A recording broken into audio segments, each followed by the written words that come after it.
A complaint of hardship is right. But is the solution found in carrying placard and lining the streets? Is the solution found in copying a country lesser than us? The references that are made today to Kenya and all the rest of them, they are smaller country to Nigeria. We are giant of Africa. We must provide solution that is better and sustainable and lasting. So in the past weeks, Kenyans or Gen Zs of Kenyans have come out to the street to protest about a particular finance bill which the government was about to pass into law at the time, okay? And this was going to skyrocket the cost of things, ranging from pads to just so many things and cooking oil and all of that, okay? So finally, the government didn't sign the finance bill because Kenyans didn't refuse to leave the street, okay? So aside that, the president also dissolved his cabinet members at the time because the Gen Z said they also do not want them. Also, the police chief at the time also resigned from his job, okay, because he wasn't able to handle his own side, okay, which is handling his police officers, okay, from shooting the unarmed protesters. Now, a lot of countries or Gen Zs from other countries have learned from this particular country, Kenya, okay, because of what they were able to achieve in less than no time. The government was able to listen to them. So one of those countries that listen or kind of learns from Kenya during this period is Nigeria. Okay, yes, the giant of Africa, and they have also fixed a particular protest right now against bad governance, okay, in Nigeria. A lot of news has been coming up and people saying it has to be cancelled. Even the government begging the Nigerian youths not to go on protest, to give them some time off, some time to reflect and also, do some things and try to see if they can change some policies or just give them time.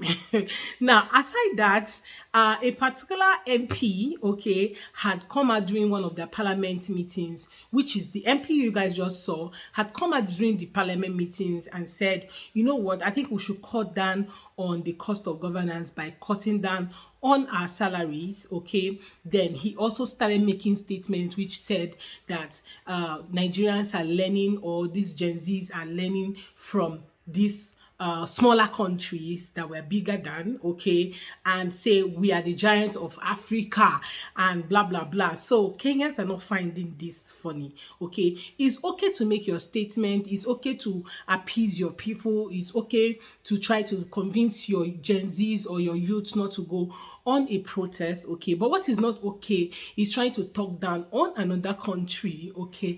Kenyans do not find this funny. You all know that Kenyans can drag you like tiger generator whenever you say bad thing about them and their country. In fact, you can even say bad thing about a Kenyan, okay, without anybody making a fuss out of it. But once you mention their country, they're going to come for you. Some people have gone ahead to say, please, can we have his phone number? Can we have his handle? Can we have this and all of that? You guys, calm down. It's not that hard. Anyway, so he made this statement, I think just to buttress whatever thing he was saying, but where he made the mistake is to call the country small. I think maybe he has not been able to travel to Kenya. He's not seen anything in Kenya, because if you call a country small, there must be something that you're doing more than the country. I feel maybe where he's thinking that Nigeria is bigger than Kenya is in terms of population. Then in terms of other things like the entertainment industry, we're actually bigger, obviously bigger in Africa. But when it comes to other things in terms of development, infrastructure, education and every other thing, then you cannot compare. This is my reasons, right? In terms of development, come to Nairobi, come and see streets of Nairobi, come and see infrastructure in Nairobi, come and see roads in Nairobi, very clean. See, it's not just Kenya, okay? I've been to different African countries, and I will tell you for sure that Nairobi, Kenya is very, very developed, okay? You see different companies, tech company. In fact, it's one of the biggest tech hub in Africa. I'm not saying it's the biggest, I'm just saying it's one of. Okay, now come to infrastructure, come and see buildings, come and see the kind of development that the government has invested in. These are people who are also protesting against bad governance in their country. Okay, but in Nigeria, what do we get? Do we even have like very good roads? Anyway, that's not it. Let's go in terms of education. Okay, it's very hard for you, it's very rare for you to hear that a particular Kenyan university had gone on a strike for 3 months, 5 months, 9 months. When I was in the university, I went for a particular strike for 9 good months. That was in Nigeria, you guys. So it's very rare, it's very funny when somebody comes out and call a particular country small, and not in terms of population, but because you feel that you're a giant of a particular continent, okay, in terms of your population, then you now feel that people cannot learn from them. Okay, for me, I feel that everybody can learn from anybody. You know, you can learn from children, you can learn from someone that is lower than you can learn from someone on the street, you can take advices, like good advices from people on the street, people you don't even know, from strangers. So why will you come out and say, oh, this country is small or they are poor and all of that? I feel that Kenyans also need to do better, right, in terms of trying to push their country out there. You guys are trying, but I just feel that you guys should do more, okay, in terms of talking about your country, showcasing different places. Because I remember vividly when I was planning to come to Kenya, when I was planning to travel to Kenya, I heard a lot of people trying to discourage me. Oh, why are you going to Kenya? It's a poor country. So whenever you talk about Kenya and other part of East Africa in Nigeria or around West Africans, they feel like these countries are poor.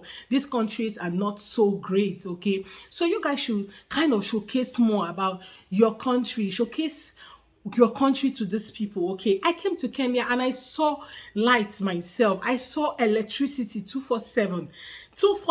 Nobody, it was not blinking. I saw electricity 247. Sometimes I had to turn off my things in the house because, you know, it was consuming electricity. Okay, I had to turn them off. 247 electricity. Okay, these people have internet connection, affordable internet connection for people that work online like myself. Okay, so I just feel that whenever we want to make a statement to buttress a particular point, people should try as much as possible to use the right words and also to make their facts known. Okay, get your facts right before you can talk about a particular place. And even if you're talking a particular thing, you're talking about a particular place, make sure you also buttress it so that people can understand where you're coming from. Because now everybody's feeling that if he's saying that Kenya is a poor country, Kenya is a small country, Nigerians shouldn't learn from Kenya, he would have just made it known that, okay, I feel that we are bigger, in terms of numbers, Nigeria is higher than this country, and this, that. Because in every other ramification, you guys forget it. I think that Kenya is already standing up there. Okay, they've already made the name for themselves, and we should just stop trying as much as possible to make them look small. Okay, there's really no small country in this continent. Africa is blessed with a lot of mineral resources that are not well managed, and I think that's one of the problem that we're having in Africa. Okay, so guys, let me know what you think in the comment section. I'll be here to read from you. Okay, type whatever thing you think. Let me know what you think about everything I've said and everything that this MP in Nigeria also said about Kenyans. Okay, let me know in the comment section. I'll be here to read from you. Thank you so much for watching. I look forward to seeing you on my next video. Please, if you have not subscribed, do well to subscribe and be part of the family. So for now, bye guys.